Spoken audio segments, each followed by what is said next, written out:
하나님 말씀은 구약성경 호세아 10장 12절 말씀입니다. 구약성경 1265쪽입니다.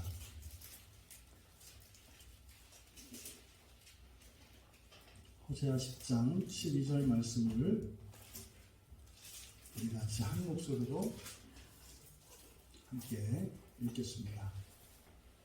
너희가 자기를 위하여 고무를 심고 이내를 거두라. 너희 묵은 땅을 기경하라. 지금이 곧 여호와를 찾을 때니 마침내 여호와께서 오사 고무를 비처럼 너희에게 내리시리라. 아멘. 마음밭을 기경하라는 제목으로 설교하려고 합니다. 먼저 이 호세아서에 대한 기본적인 이해가 필요한데, 보통 하나님의 사랑을 가장 잘 드러내고 있는 성경책으로 호세아서를 꼽습니다. 근데 이것은 하나님의 사랑이 크게 드러나면 드러날수록 반대로 사람의 죄가 크게 드러난다는 뜻이에요. 하나님의 사랑이 커지려면 사람의 죄가 깊어야 그만큼 사랑의 분량이 늘어나니까, 그래서 하나님의 사랑이 큰 사랑이 드러나면 사람의 큰 죄가 드러나는 겁니다. 반대로 사람에게 큰 죄가 있을 때 하나님의 큰 사랑이 임하게 되죠.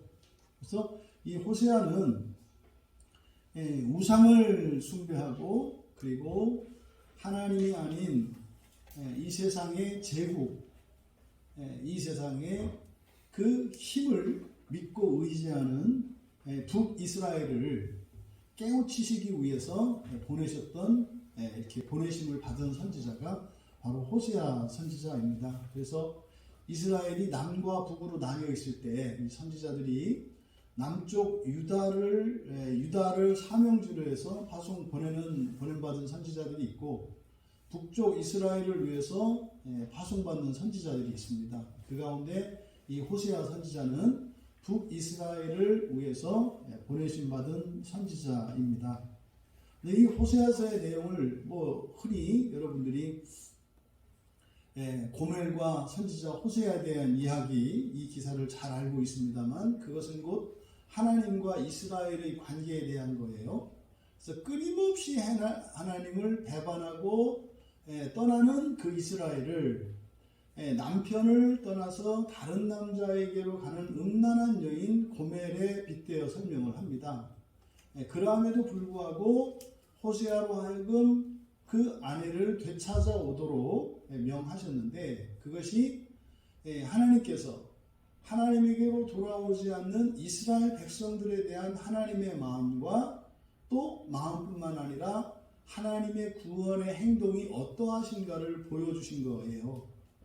그래서 이스라엘이 하나님의 심판을 받아서 다른 나라들에게 정복을 당하고 침략당하고 이랬을 때, 그게 다른 남자에게 간 고멜의 상태입니다. 그래서 하나님의 이런 심판은 곧 이스라엘의 패망과 여러 가지 혹독한 이런 시련, 환난을 겪게 되는데, 그것이 신랑 대신 하나님을 떠나서 다른 남자인 우상과 이방을 섬겼을 때 겪는 삶이라는 거예요.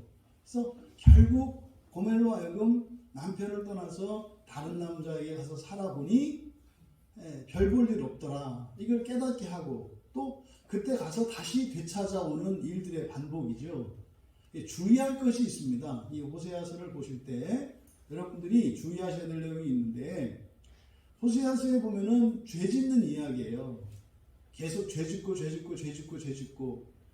초점은 죄를 짓는 게 초점이 아니에요. 만약에 호세아서를 우상 숭배하고 불순종하고 죄 짓는 것에 초점을 맞추게 되면 이 호세아서를 보면 이렇게 억눌리게 됩니다. 죄책감에 사로잡히게 되고 양심의 가책을 받게 되고 이렇게 됩니다. 근데 호세아서는 그런 책이 아니에요. 왜 이스라엘이 계속해서 타락하고 우상 숭배를 하는가?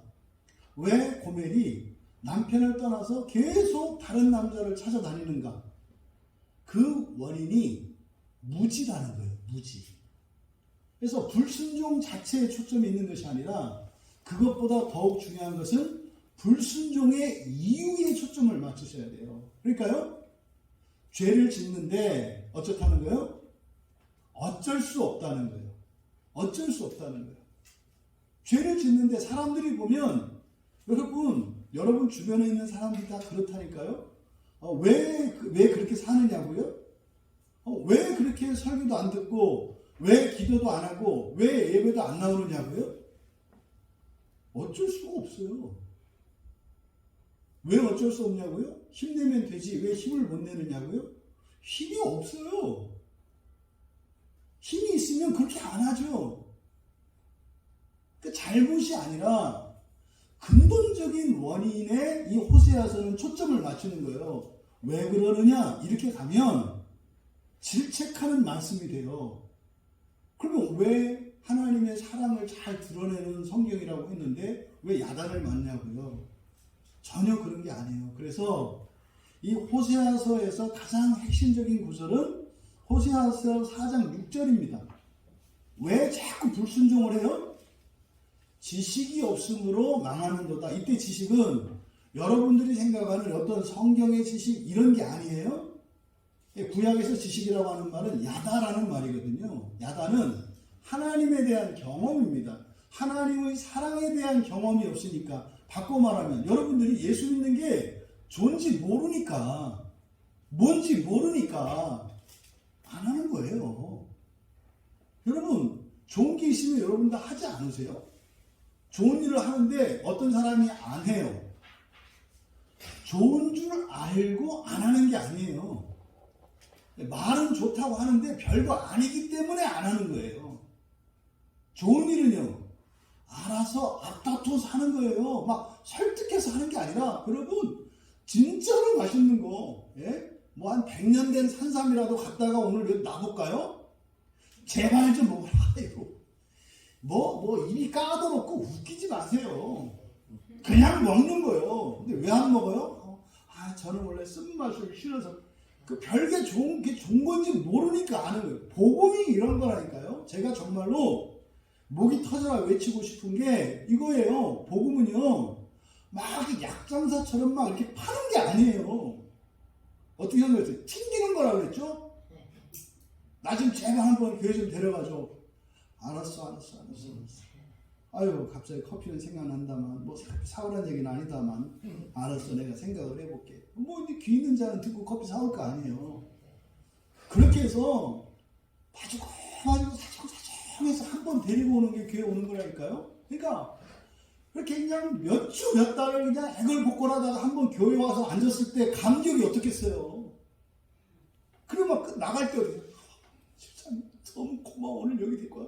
나 다음 주에 꼭 또 데려올 거. 이래야 되는 거예요. 원래 이런 거라니까요.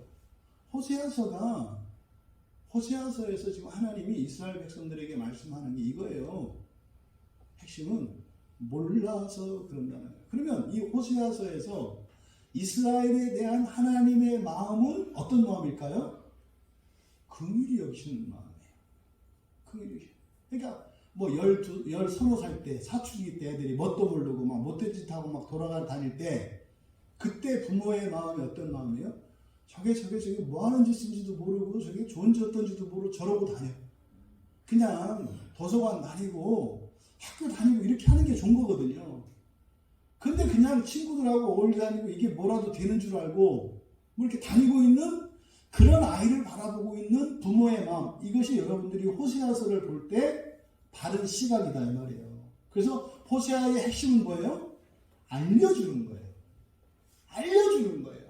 하나님의 사랑이 무엇인지, 하나님이 이스라엘 백성들을 어떻게 대하셨는지. 하나님은요, 단 한순간도 여러분들을 내버려 두신 적이 없으세요. 근데요, 여러분 모르시잖아요. 요거. 모르기 때문에 그런다는 거예요. 모르기 때문에. 그래서 호세아를 보내셔서 가르쳐 주시려고 하는 거예요. 그러니까 하지 마라, 해라, 이런 것이 아니라 하나님의 속사랑을 알게 하심으로써, 그러면요, 저절로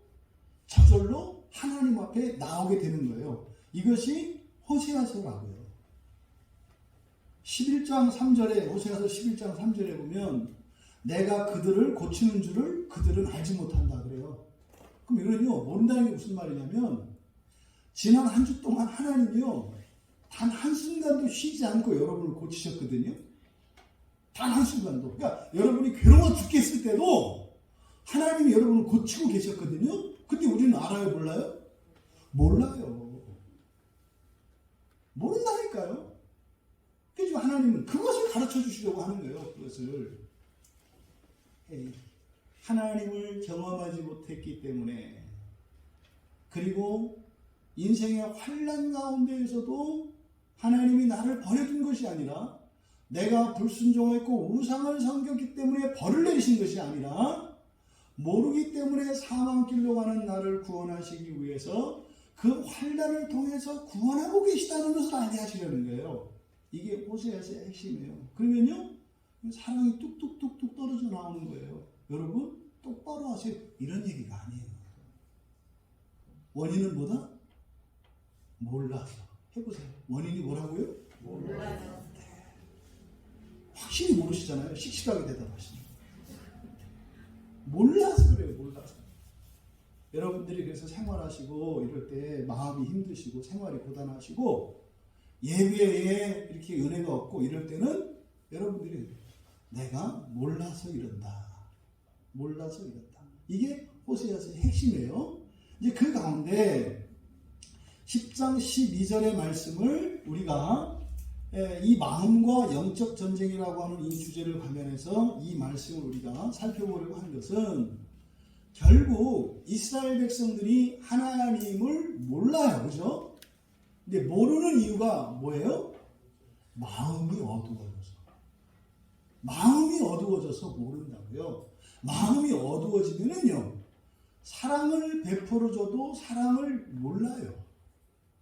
진리를 가르쳐줘도 진리가 들어가지가 않아요. 마음이 딱딱하게 굳어져 있으면 아무리 호의를 베풀고 친절을 베풀어도 그것이 그렇게 받아들여지지가 않아요.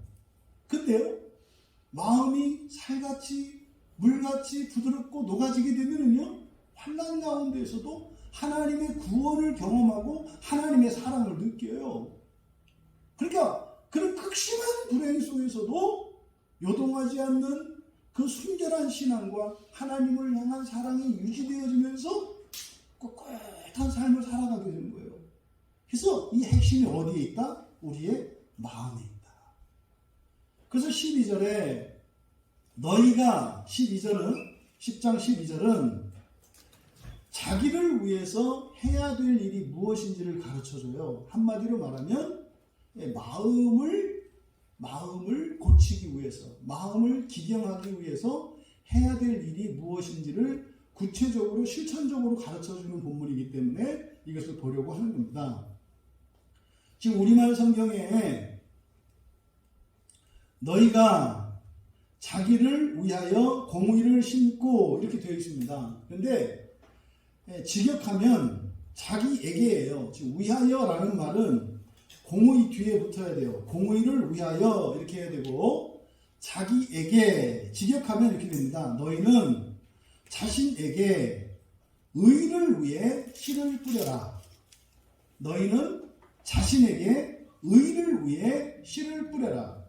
여기서 자신에게 씨를 뿌린다 라고 하는 말은 어떤 의미겠어요? 우리의 마음을 의미하는 거예요. 마음에. 근데 마음에 씨를 뿌리는데 이 씨를 뿌리는 비유는 예수님께서 천국 비유를 하실 때, 그리고 신약에서 예수님이 많이 사용하시죠. 그때 씨가 뭐예요? 말씀이에요. 하나님의 말씀. 그런데 그 말씀에 씨를 뿌리는데 무엇을 위해서? 의를 위해서예요. 의를 위해서. 지금 여기는 공의를 심고 이렇게 공의를 위하여입니다. 이 공의는 신약성경에서 굉장히 중요하게 다루는 의라는 주제예요. 의는 오전에도 말씀드렸잖아요. 의는 어떤 개념이다? 완전한 거다. 그래서 상황과 조건에 따라서 굉장히 이것은 다르게 해석하고 적용을 해야 된다고 그랬잖아요. 그러니까 의를 위해서 씨를 뿌려라. 그럼 이것을 여러분들이 해석할 수 있잖아요. 신약을 아니까. 여러분이 설교를 듣고 성경을 보고 할 때 목표를 뭘로 삼아라? 의를 위해서. 근데 이때 의는 사람의 의겠어요? 하나님의 의겠어요? 하나님의 의죠. 그럼 누군가가 그게 어디 나왔어요? 이렇게 물어보면 내가 참 곤란해요. 그게 이제 신약 성경과 이 구약 성경을 합쳐야만 나오는 얘기란 말이에요.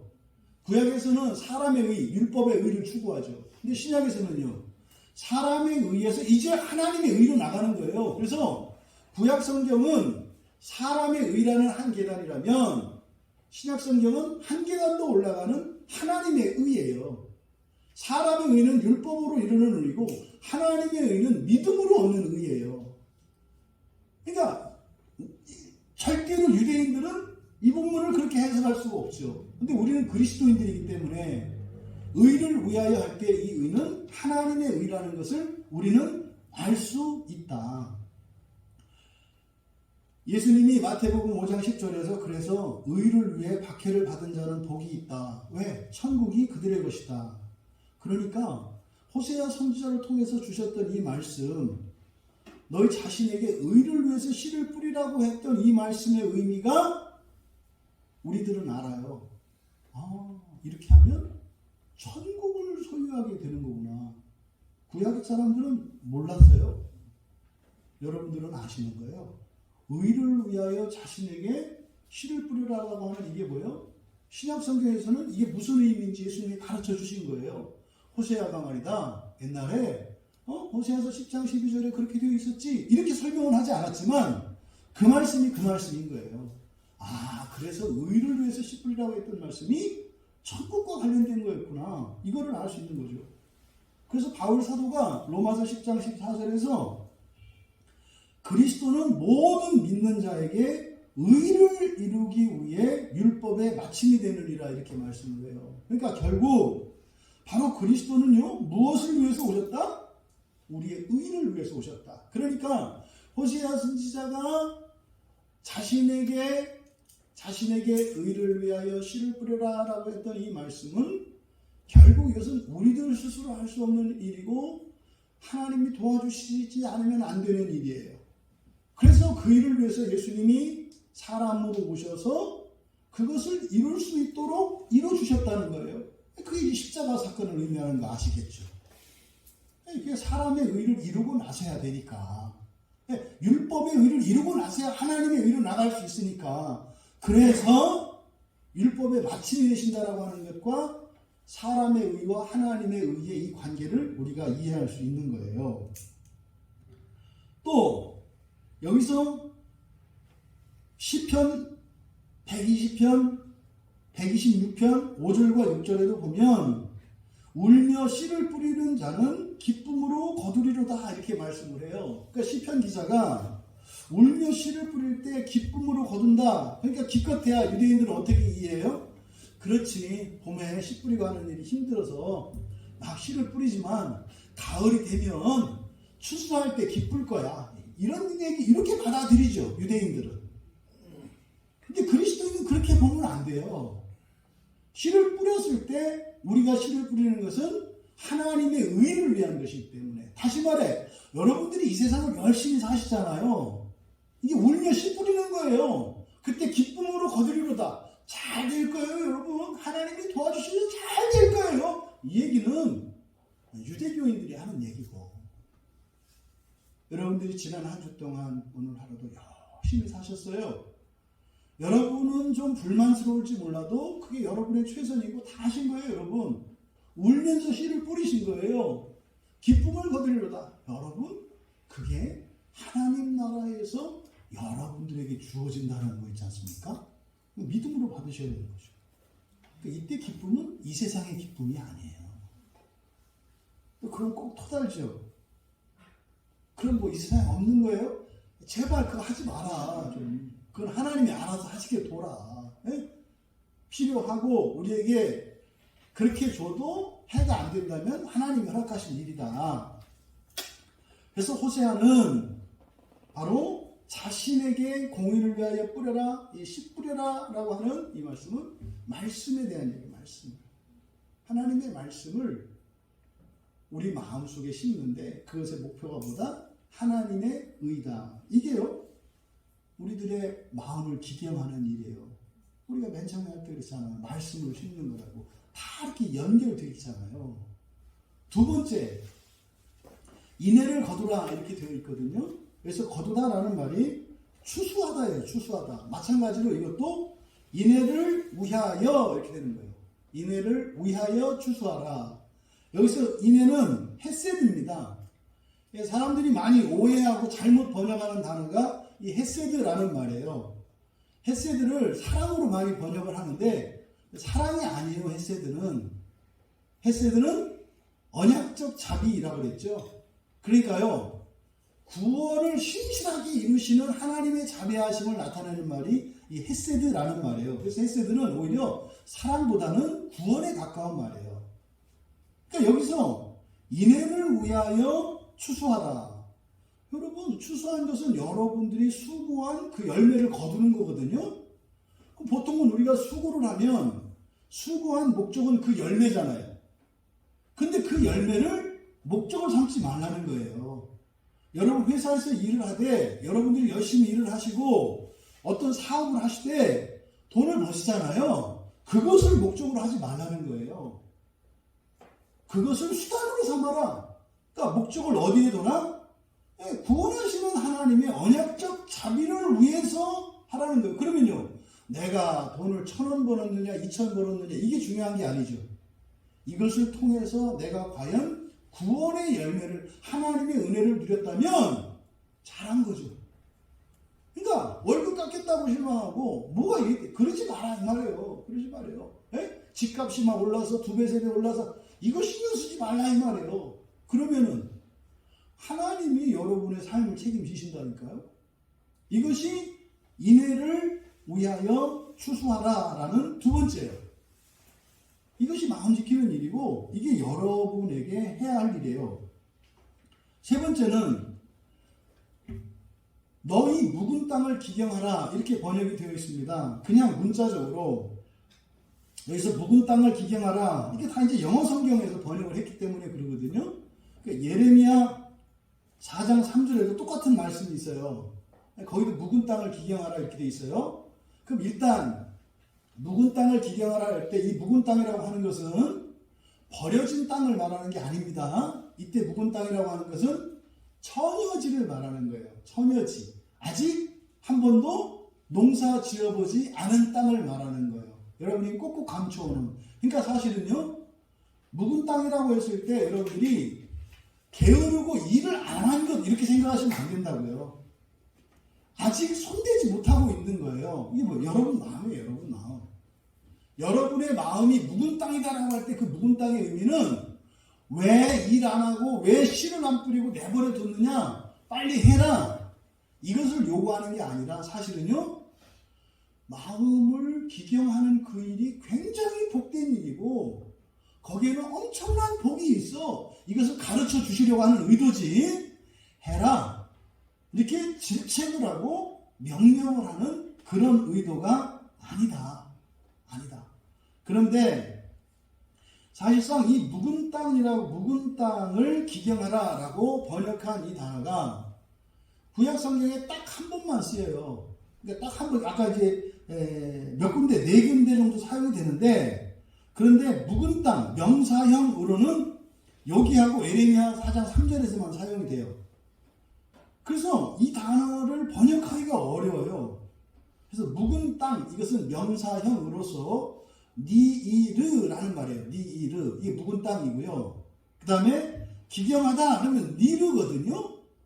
그러면 묵은 땅을 기경해라 이랬을 때 여기서 땅이라고 번역을 했고 기경하다, 경작하다라고 번역을 했는데 이 단어에 대해서 70인역은 어떻게 번역을 하는가 하면 이 니르를 오르로 해석합니다. 오르는 빛이에요. 빛. 광명체. 빛으로 해석해요. 그래서 빛을 비추다라고 번역을 해요. 그러니까 사실상 우리는 70인역에서 번역해 놓은 것을 절대시할 수 없지만 고대의 히브리어를 우리가 모르는 상태에서 모르는 말들은 70인역으로 번역해 놓은 것을 따르는 것이 이게 타당해요. 그래서 묵은 땅을 기경하라 라고 하는 이 말을 70인역의 번역을 따르면 자신에게 빛을 비추라 이렇게 돼요. 자신에게 빛을 비추라. 여기서 자신에게 빛을 비춘다는 게 어떤 의미겠어요? 이게 이제 우리의 마음에 진리의 빛을 비춘다.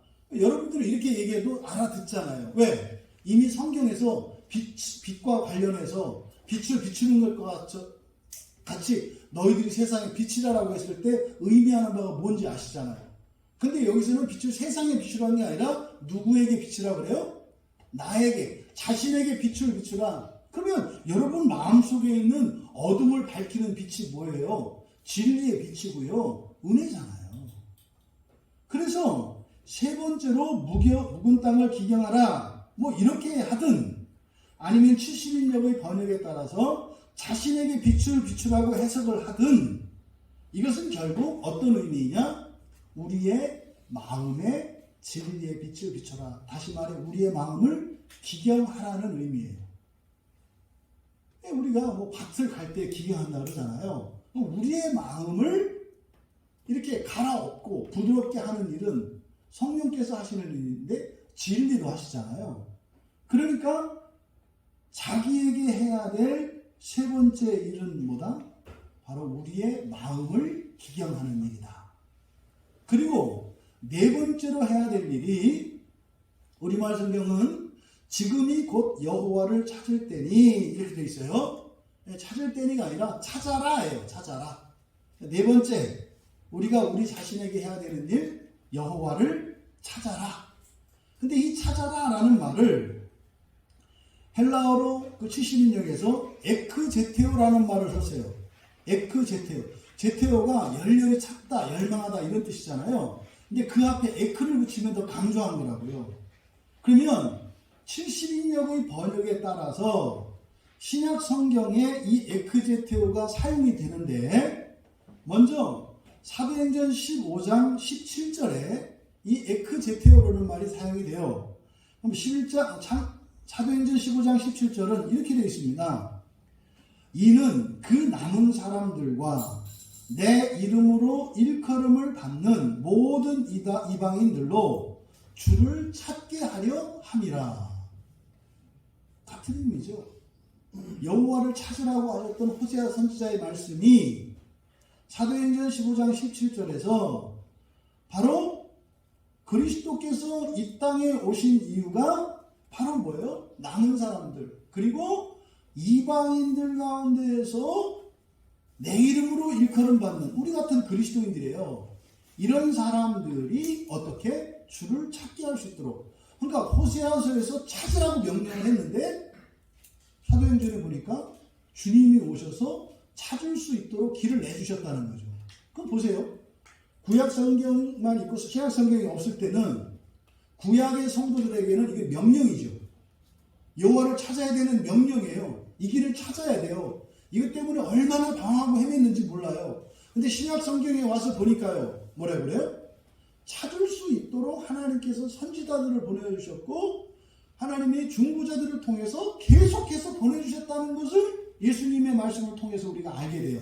그리고 나서 구약 성경을 보면 실제로 찾으라고 명령을 하셨지만 항상 찾아오셨던 하나님을 우리는 발견해요. 알고 나면 뭐예요? 알고 나면 진짜 찾아오셨었네? 이런 거죠.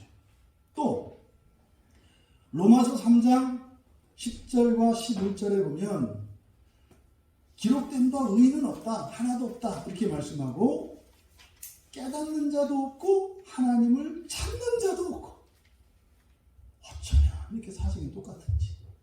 이때 호세아 선지자가 파송을 받았던 북이스라엘의 상황과 이 바울 사도가 살았던 초대교회 당시와 심지어는 오늘날 우리들이 살고 있는 이 시대에도 그렇게 다르지 않은 것을 보게 돼요. 그러니까 하나님을 찾는 자도 없고 여러분 이 얘기는 불신자 말하는 거 아니에요. 이게 하나님을 찾으라 그랬을 때 예수 믿어라 이런 얘기가 아니에요. 누구에 대한 얘기예요? 하나님의 택함을 받았지만 지속적으로 구원의 일들이 일어나지 드러나지 않는 그리스도인들을 향하여 말하는 거예요. 하나님을 찾는 자가 없다. 처음 조금 찾아. 처음 조금 찾다가 웬만큼 배가 땡땡해지면 그냥 들어서 잘 나가래. 하나님을 안 찾아. 찾는 자가 없다. 그래서 히브리서 기자는요, 히브리서 11장 6절에서 그렇게 말씀을 해요. 그가 자기를 찾는 자들에게 상 주시는 이심을 믿어야 할지니라. 하나님을 기쁘게 못한다 그래요. 믿음이 없이는 하나님을 기쁘게 할 수 없다. 그래서 하나님께 나아가려고 하면 두 가지를 얘기해요. 그가 계신 것을 믿어야 한다. 그리고 자기를 찾는 자에게 상 주시는 이심을 믿어야 한다. 굉장히 중요한 거예요. 여러분들이 예수 그리스도를 의지하고 예수 그리스도의 구원을 추구하잖아요. 예수님이 계시다는 것을 믿으셔야 돼요. 어느 순간에요, 사라져버려. 예수님이 훅 하고 사라져버려. 이래도 되나? 어느 날 그만하고 싶을 때, 중단하고 싶을 때가 있어요. 왜 그래요? 그가 계신 것을 믿지 않기 때문에 그래요. 그냥 혼자, 그냥 심리적으로 이렇게 하는 것 같은 생각이 들어요. 왜? 그렇게 보통 진전이 안 일어나니까. 이때 잃어버린 믿음이 무슨 믿음이에요? 그가 계신 것을 믿는 믿음을 잊어버린 거예요. 믿음의 내용이 여러 가지예요. 그래서 그가 계신 것을 반드시 믿어야 한다. 계신 것을 믿는다는 것은 여러분들이 응답은 즉시 이루어지는데 응답이 여러분의 삶 속에서 이렇게 눈에 보이고 가시적으로 드러나는 데까지는 시간적 공백이 있다고 그랬잖아요. 이때 여러분들에게 필요한 믿음이 그가 계신 것을 믿는 거예요. 기도를 들어주신 것을 믿는 거예요. 근데 이거는 이 믿음을 뺏어가 버려요. 그러면 이미 이루어졌는데 여러분 집에 가보면 영적으로 응답받은 기도의 제목들이 여러분 집에 꽉 찬 거 아세요? 팔기도 틈이 없어요. 여러분 집에 가면 영적으로 그냥 막 어려서부터 했던 기도 응답된 게 막 보따리로 막 쟁여 있어 그냥. 그런데 또 교회 와서 또 달래. 그냥 일단 좀 끌러서 쓰세요. 네? 쓰면서 좀 하라고 쓰면. 물론 안 썩어. 하나님께 안 썩으니. 그러지 마. 무한히 많으니까 자꾸 쟁이려고 하지 마. 써라. 근데 왜 그래요? 잊어버려요. 계신 것을 잊어버려요. 하나님이 여러분의 기도를 들으시고 이루어 주신 것과 앞에 계시다는 것을 여러분 잊지 마라. 그리고 뭘 믿어야 한다? 상 주시는 분. 그러니까 무슨 말입니까? 들어주신다니까요. 자기를 찾는 자들에게 상 주시는, 보상해 주신다 이 말이에요. 절대로 여러분이 교회 안에서는요 당하는 거 없다고 제가 말씀드리죠. 네? 당하는 거. 중세 천년에 그 어둠과 같았던 그 로마 캐톨릭의 시대에서 많은 사람들이 타락한 이 부패한 교회로 인해서 성도들이 얼마나 고통을 받았는지 몰라요. 네? 얼마나 이용당하고. 근데요, 이용당한 거 맞아요. 이용한 거 맞아요. 못돼 쳐서 드셨던 교회였던 거 맞아요. 그리고 성도들은 미련하기 짝이 없던 거 맞아요. 근데 상관없어요. 주님을 향하여 나아갔기 때문에 멋모르고 했는데 상은 주시더라. 그러니까 교회 안에서는 당해도 좋아. 안 당하면 더 좋아. 이럴 때 마귀가 이가 빠진다고 그랬죠? 두뇌에서. 야, 그런 게 있어. 잘못했으면 손해보이고 잘했으면 잘 돼야지. 그러니까 예수를 믿으라니까? 근데 싫다고 그러잖아요. 이상하잖아요. 예수를 믿으면 잘 되면 잘 돼서 좋고 못 되면 못된 것 때문에 잘 돼. 이런 말이 어딨냐니까요. 그러니까 예수밖에 믿을 게 없어요. 이 세상에. 여러분, 자기를 찾는 자에게 상 주시는 이심을 믿으시기 바랍니다. 이때 찾다가 에크제테오예요. 지금 제가 예로 들었던 본문들이 바로 이 에크제테오예요. 그리고 하나 더, 베드로전서 1장 10절에 보면, 베드로전서 1장 10절, 여기는 9절부터 읽어드려야 되는데 베드로전서 1장 9절에서 11절까지를 읽어드릴게요. 어디가 에크제테오인지 한번 여러분들이 맞춰보세요. 안 나타나 있어요. 우리말로는 믿음의 결국 곧 영혼의 구원을 받음이라. 이 구원에 대하여는 너희에게 임할 은혜를 예언하던 선지자들이 연구하고 부지런히 살펴서 자기 속에 계신 그리스도의 영이 그 받으실 고난과 후에 받으실 영광을 미리 증언하여 누구를 또는 어떠한 때를 지시하시는지 상고하니라. 그냥 요약하면 베드로 사도가 이 베드로전서 1장의 서문에서 밝히는 이 구원은요, 그냥 쉽게 알아지는 구원이 아니에요. 이걸 영혼의 구원이라고 그랬는데 뭐라고 그랬어요? 은혜를 받던 선지자, 은혜 받은 선지자들이 연구하고 부지런히 살펴서 찾아낸 구원이래요. 그러니까 여러분, 그냥 예수 믿으면 구원받아요 하는 구원과 성경을 정말 곰탕 육수를 우려내듯이 깊이 들어가서 건져내는 구원이 있다니까요. 그 더 좋은 구원, 더 좋은 부활이라고 한다니까요. 성경 곳곳에 있다니까요. 더 좋은 구원이라고 하면 난리를 쳐요. 구원이 다 똑같은 거지. 무슨 더 좋은 구원이 있고 덜 좋은 구원이 있다는 거냐. 그게 뭐라고 한다 했어요? 맨날 삼겹살이 최고인 줄 알고 고기는 돼지고기지 않은 사람이라고요. 이 세상에 고기는 돼지고기밖에 없는 줄 알아. 소고기는 더 맛있거든요. 돼지고기가 맛있다고 하는 사람은 뭐 취향이 그럴 수 있어요. 비계 좋아하고 이런 사람들은. 그런데 그것과 다른 진짜 맛있는 소고기가 있거든요. 그러니까 구원이 질이 떨어진다는 게 아니에요. 구원은요, 여러분, 좋고요, 더 좋고요, 더 좋고요, 더 좋고요. 여러분, 부활에도 마찬가지예요. 좋고요, 더 좋고요, 더 좋고요, 더 좋고요. 그런 거라니까요. 이게 딱 정해진 게 아니에요. 지옥 안 가는 거, 웃기지 마세요. 성경에서 깊이 말씀을 길어내면요, 놀라운 구원의 향기와 그 깊은 맛들이 계속 나요. 더 좋은 구원이 있다니까요. 그 여기서 10절에 연구하고 라고 번역된 말이 이 에크제테오예요. 그러니까 선지자들이요, 말씀을 붙들고요, 하나님의 그 말씀의 계시와 은혜를 찾으려고 막 우려내면 거기서 발견되는 구원이 있는데, 그걸 뭐라면 영혼의 구원을 받음이라고 설명을 해놨어요. 우리말 성경에. 이게 뭔지 아시겠죠? 이게 본성의 변화고 부활에 대한 얘기예요.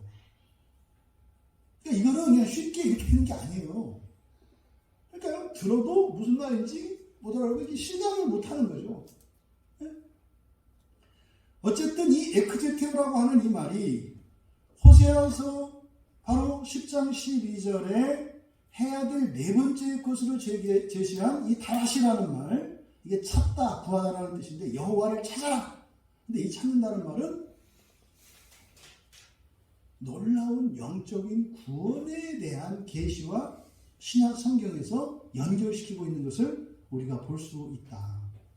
결국 여러분, 이 호세아서를 통해서 우상 숭배와 그리고 이방의 제국들을 섬기고 하나님의 사랑을 알지 못해서 끊임없이 그렇게 배반당하고 착취당하고 고난당하는 이스라엘 백성들에게 그들이 하나님을 알 수 있도록 그들이 마음을 기경해야 할 것을 가르쳐 주신 말씀이 호세아서 10장 12절 말씀입니다.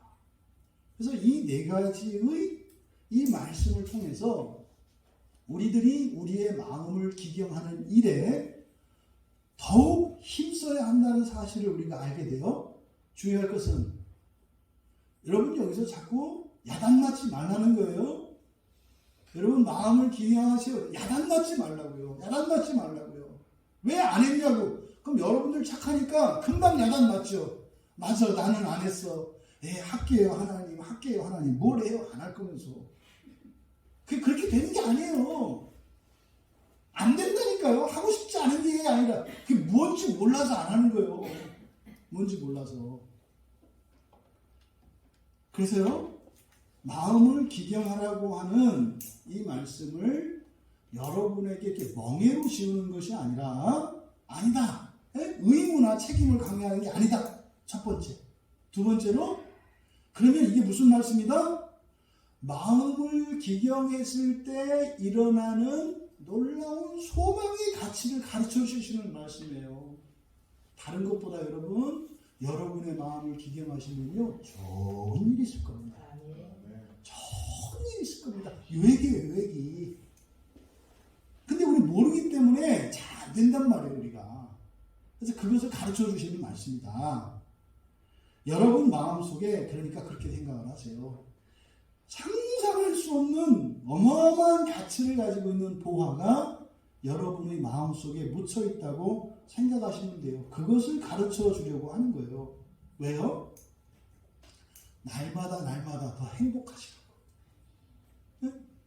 진짜로 날마다 더 행복해지시라고. 왜? 예수 때문에 그게 있어요, 여러분. 억지로가 아니라 진짜로 있다니까. 예수 때문에 더 행복해지는 그게 있어요. 세상 때문에 힘들어지는 거 있어요?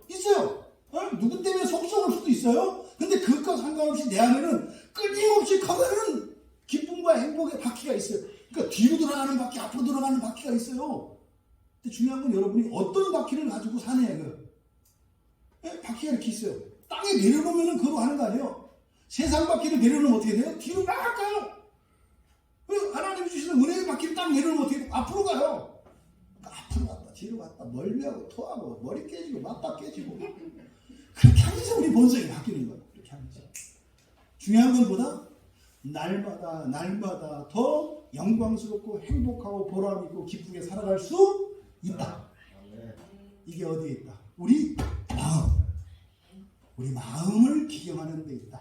그러니까 마음을 기경하는 일은요, 무엇보다 우선해야 돼요. 꼭 해야 돼요. 다른 것보다 더 해야 돼요. 우리의 마음을 기경하는 일은. 이걸 꼭 하셔야 돼요. 그러면 세상이 여러분에게 때로는 이렇게 막 폭풍우가 우박이 쏟아지고 불이 쏟아져도 말입니다. 여러분들의 마음이 기경이 되면 그걸 뚫고 가요. 봤잖아요. 다니엘의 세 친구들이 풀무불에 들어갔다 나오는 거 보셨잖아요, 여러분. 호에 사이를 가르고 지나가는 거 보셨잖아요. 요단강을 가르고 가는 거 보셨잖아요. 뺑뺑 돌린다, 야! 하니까 여리고서 무너지는 거 다 보셨잖아요, 여러분. 다 증인들 아니에요. 하루에 12만 5천 명이 원수들이 죽어나가는 거 봤잖아요. 죽었던 자가 무전에 살아난 거 봤잖아요. 그 하나님이고 여러분의 하나님이세요. 이거의 시작이 어디다? 우리의 마음을 기경하는 일이다. 마음을 기경. 근데 우리가 몰라. 그래서 친절하게 메뉴를 써놨잖아요. 마음 기경하자. 마음 기경하자. 세 번째로 하나님의 약속을 믿으세요. 저는 하나님 말씀을 믿습니다. 여러분들도 하나님 말씀 믿으시죠? 우리 함께 여러분 마음을 기경하는 일에 결단하고 실천하고 가요. 같이 가요, 우리.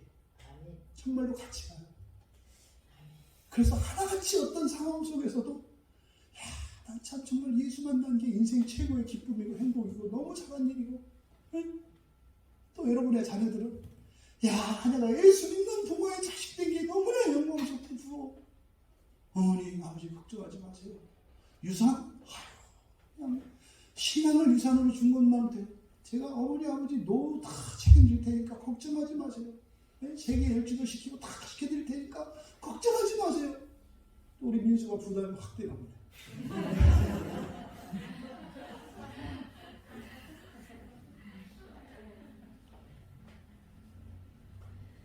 결단하시고 실천하시고 살아가시기 바랍니다. 지금 이 순간 성령님이 여러분 마음속에서 조마조마하는 거 아세요?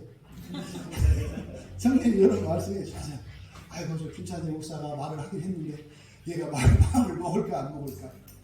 여러분 하나님의 말씀을 믿으시고 약속을 따라 실천하시고 참으로 우리의 눈으로 보이지 않는 영적인 세계의 능력으로 살아가시는 여러분 모두 되시기를 주님의 이름으로 축원합니다. 우리 말씀을 생각하며 잠시 기도합니다. 하나님, 이 세상의 그 어떤 일보다 귀하고 가치 있고 더 우선하고 중요한 일이 내 마음밭을 기경하는 일인 줄 믿습니다. 하나님, 이 일이 나에게 기쁨 되게 하시고 나에게 중요하고 가치 있는 일 되게 하시고 하나님의 약속의 말씀을 믿게 하셔서 내 마음밭을 기경하는 일에 게으르지 않게 하옵소서. 정말 내가 밭을 가꾸어도 풀한 포기 뽑기 위해서 농부들이 아침 저녁으로 드나드는데 그동안 내가 몰라서 내 마음밭을 갈지 않았네요. 여러분, 이거를 죄스럽게 생각하지 마세요. 여러분들이 그동안 마음 기경을 안 했으면 그동안 퇴비가 많이 쌓여서 더 기름져 있어요. 걱정하지 마시고 지금부터 기경하시면 돼요. 하나님, 내가 내 마음을 기경하며 살기 원합니다. 예수 그리스도께서 주신 구원의 능력을 보기 원합니다. 우리 같이 기도합니다.